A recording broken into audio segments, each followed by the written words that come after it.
ஸ்ரீ வைகுண்டபதையே நமக. அனைவருக்கும் ஹனுமான் ஜெயந்தி நல்வாழ்த்துக்கள்.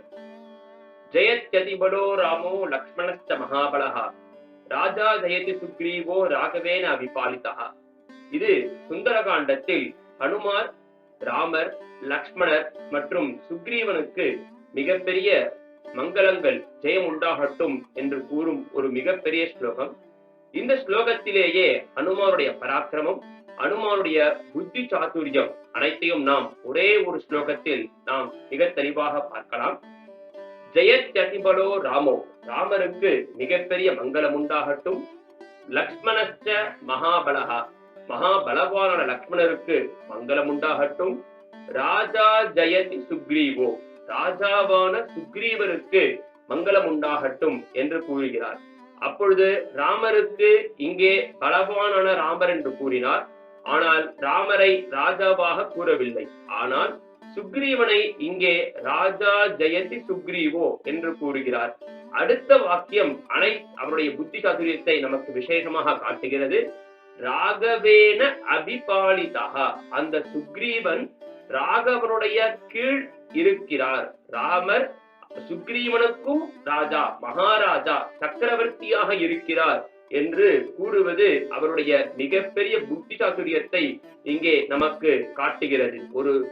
ஒரு மிகப்பெரிய கோபத்துடன் சைன்யத்தை எதிர்கொள்ளும் பொழுதும் அவர் மிக தெளிவாக யோசித்து முடிவெடுப்பதில் மிக பெரிய சாதுரியவான் என்பதை நமக்கு இந்த ஸ்லோகம் சுந்தரகாண்டத்தில் மிக விசேஷமாக மகா ஜெய மந்திரம் என்ற ஒரு மந்திரமாக நமக்கு கிடைக்கிறது.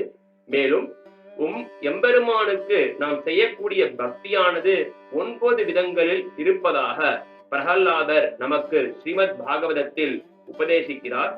சிரவணம், கீர்த்தனம், விஷ்ணோஹோ ஸ்மரணம், பாதசேவனம், அர்ச்சனம், வந்தனம், தாஸ்யம், சக்கியம், ஆத்மநிவேதனம் இதி பும்சார்பிதா விஷ்ணு பக்திஷ்டேன் நவலக்ஷணா.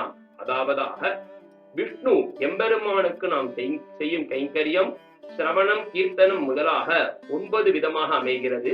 அதில் அனுமார் எடுத்துக்கொண்டது தாஸ்ய பக்தி.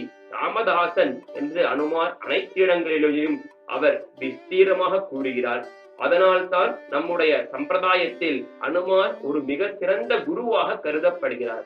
இவர் யாருக்கெல்லாம் குருவாக இருந்தார் என்பதை நாம் இங்கே மிக தெளிவாக பார்க்கலாம். சுக்ரீவன் மிகப்பெரிய கஷ்டத்தில் இருந்த பொழுது, அவருடைய பக்கத்தில் யாருமே இல்லாத பொழுது, வாலியுடைய பராக்கிரமத்தினால் சுக்ரீவன் தனித்து இருந்தான். அவருடைய பத்னி என்னானால் தெரியாது, அவனுக்கு பிள்ளைகள் இல்லை, அவருடைய மந்திரி சபையில் இருந்த மந்திரிகள் தற்பொழுது இல்லை. யாரும் இல்லாமல் அந்த பர்வதத்தின் தனியாக இருந்த பொழுது அவருடைய அருகில் இருந்து அவருக்கு தைரியம் கூறி அவருக்கு மிகப்பெரிய நன்மைகளை ஏற்படுத்தியது அனுமார் தான். ஆக சுக்ரீவனுக்கு மிகப்பெரிய குரு அனுமார். அடுத்ததாக சீதம்மாவிற்கு ராமர் கண்டிப்பாக வருவார், அவர் நம்முடைய கஷ்டத்தை அனைத்தையும் நிவர்த்தி செய்வார் என்று கூறியது சீதம்மாவிற்கு இவர் குருவாக அமைகிறார்.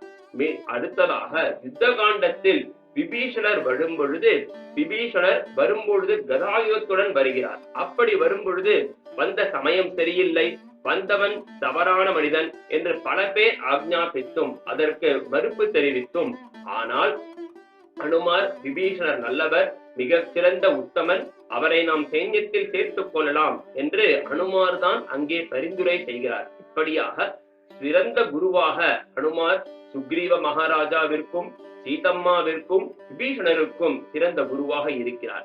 அடுத்தது இவர் மிக சிறந்த தாசன். உண்மையான ஒரு தொண்டன் எப்படி இருக்க வேண்டும் என்பதை நாம் அனுமாரிடம் தெரிந்து கொள்ளலாம். இவர் கடைசி வரை ராமதாசன் என்றே தன்னை அறிமுகம் செய்து கொண்டார். அடுத்ததாக மிக முக்கியமாக இவர் பிராணதாதா. இவர் பல பேருடைய உயிரை காப்பாற்றி இருக்கிறார். அதில் முதலாவதாக சீதம்மாவை சந்திக்கும் பொழுது அவர் சீதம்மா பிராண தியாகம் செய்து கொள்ள தயாராக இருந்த பொழுது அங்கே எப்படியெல்லாம் பேசலாம். சீதம்மாவிற்கு அனுமாரை தெரியாது. சீதம்மா ஒரு வானரன் இப்படியாக வந்து கதை கூறுகிறானே என்று பலவிதமான சங்கடங்கள், பலவிதமான யோசனைகள் இருக்கும் பொழுது சீதம்மாவிற்கு நம்பிக்கையை ஊட்டுகிறார். ராமர் நிச்சயம் வருவார், நான் ராமதாசன், இங்கே பாருங்கள், பஷ்யதேவி அங்குலீயகம் என்று அங்குலியத்தை கண்ணில் காட்டுகிறார். இது மிகப்பெரிய ஒரு ரகசியம் இருக்கிறது. இதை நாம் மற்றொரு சமயம் பார்ப்போம். சீதம்மாவிடம் அங்குலியத்தை காட்டுகிறாரே தவிர கொடுக்கவில்லை, அவர் காட்டுகிறார். ஆக சீதம்மாவின் பிராணதாசர். அடுத்ததாக ராமரிடம் மீண்டும் வந்து திருட்டே சீதா, சீதம்மாவை கண்டேன், கண்டேன் சீதையை என்று கூறி ராமருக்கு ஒரு பிராணத்தை, உற்சாகத்தை ஊட்டுகிறார், பிராணத்தை காப்பாற்றுகிறார். லக்ஷ்மணர் பல சங்கடங்கள், அவருக்கு லக்ஷ்மணர் அந்த பிரம்மாஸ்திரத்தினால் கட்டுப்பட்டிருந்த பொழுதும், ராமர் லக்ஷ்மணர் அனைத்து சைனைகளும் அந்த நாகபாசத்தினால் கட்டுப்பட்டிருந்த பொழுதும் இவர்தான் சஞ்சீவினி பர்வதத்தை கொண்டு வந்து அனைவருடைய பிராணனையும் காப்பாற்றுகிறார். மேலும் சீதம்மாவை காணவில்லை என்று கூறினால் ராமர் பிராணத்தியாகம் செய்வார்.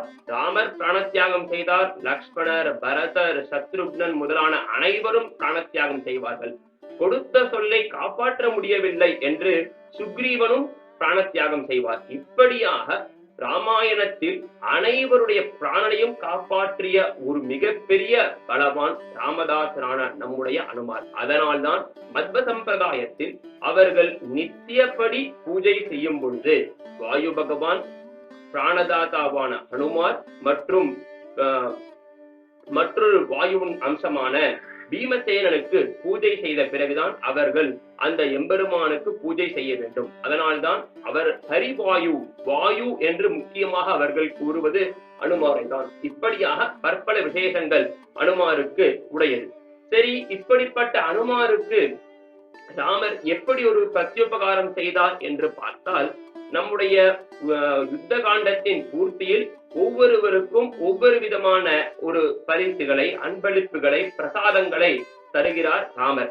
அதில் சுக்ரீவனுக்கு மிகச் சிறந்த முத்து மாலை மற்றும் அங்கதனுக்கு உடைவாள் என பற்பல விசேஷங்களை தரும் பொழுது, பிரசாதமாக விபீஷணனுக்கு தன்னுடைய ராஜ்யத்தின் முக்கியமான தன்னுடைய குலதெய்வமான ரங்கநாதரையும் தருகிறார். இப்படியாக பல விஷயங்களை தந்த பொழுது அனுமார் எப்பொழுது இந்த சீதம்மா கண்டேன் சிதையை கூறினாரோ அப்பொழுதே தன்னுடைய பூர்த்தி சரீரத்தையும் ஆலிங்கனம் செய்து கொடுத்தார்.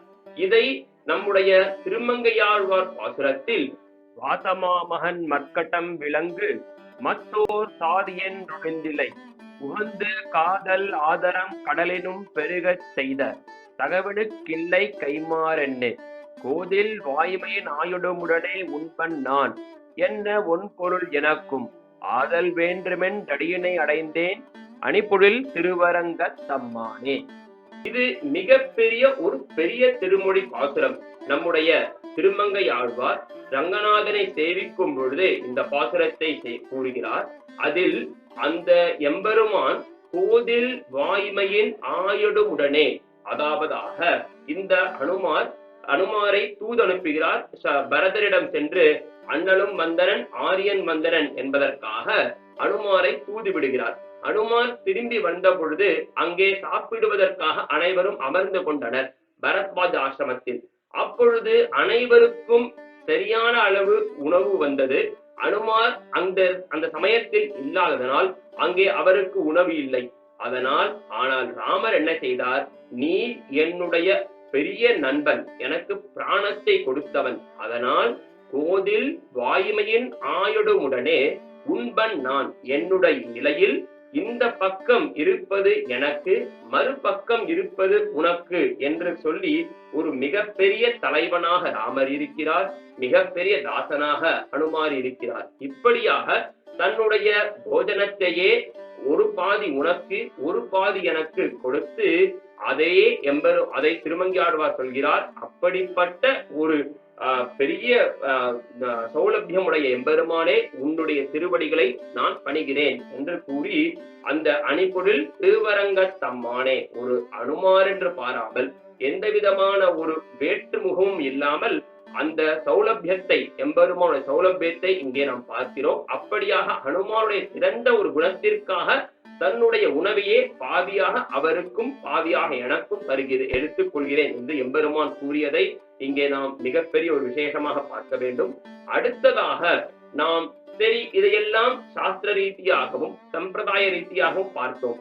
பாஞ்சராத்திராகமத்தில் அனுமாருக்கு மிகப்பெரிய முக்கியத்துவம் கொடுக்கப்பட்டிருக்கிறது. அதில் அங்குரார்ப்பணம் செய்யும் பொழுது நாம் யார் யாரை எழுந்தருளச் செய்ய வேண்டும், அந்த அங்குரார்ப்பண மண்டபத்திற்கு இப்பொழுது பிரம்மோற்சவம் வந்து கொண்டிருக்கிறது. அனைத்து சன்னதிகளிலும் தற்பொழுது தை மாதம் முதல் பிரம்மோற்சவம் வந்துவிடும். அந்த பிரம்மோற்சவத்தில் நாம் எம்பெருமானுடைய அங்குரார்ப்பணத்தன்று விஸ்வக்சேனந்து வா தார்க்ஷ்யம் ஹனுமத் பிரமுகந்து வா ஹேதீஷம் வாபி வஸ்திராத்யை அலங்கிருத்ய விசேஷதா ஸ்ரீ பாஞ்சராத்திராகம ஈஸ்வர சம்ஹிதையில் 10ஆம் அத்தியாயத்தில் 124வது ஸ்லோகத்தில் இந்த விசேஷத்தை நம்முடைய எம்பெருமான் நமக்கு அருளி செய்கிறார். அதில் எம்பெருமானுடைய அங்குரார்ப்பணம் திருமுலை அன்று நாம் விஸ்வக்சேனர் அல்லது சார்க்ஷ்யம் கருடன் அல்லது நாம் அனுமார் அல்லது சுதர்சனர் இவர்களில் யாரோ ஒருவர் அல்லது இருவரை நாம் எழுந்தருளச் செய்து அந்த அங்குரார்ப்பணம் திருமுலையை செய்ய வேண்டும் என்று கூறுகிறார். தற்பொழுதும் ஸ்ரீரங்கத்தில் பிரம்மோற்சவத்தின் ஆரம்பத்தில் முதல் நாள் அன்று விஸ்வக்சேனர் மற்றும் ஹனுமார் தாயார் சன்னதியில் உள்ள அங்குரார்ப்பண மண்டபத்திற்கு எழுந்தருளி அங்கே மரியாதைகளை பெற்று அவர்கள் இந்த அங்குரார்ப்பணத்தை நமக்காக செய்து தருகிறார் என்பதாக இந்த ஸ்லோகம். ஆக இப்படிப்பட்ட ஹனுமார் பற்பல மங்களங்களை கொடுக்கக்கூடியவர். அவர் புத்திஹி பலம் யசோ தைரியம் நிர்பயத்வம் அரோகதாம் அதாட்யம் வாக்படுத்வம் ச ஹனுமத் ஸ்மரணாத் பவேத். ஆக அனைத்து விதமான மங்களங்களையும் குரு பக்தியும் ராம பக்தியும் தரக்கூடியதான ஹனுமாரை நாமும் போற்றி அனைத்து மங்களங்களையும் பெறுவோமாக. ஸ்ரீ வைகுண்டபதையே நமகம்.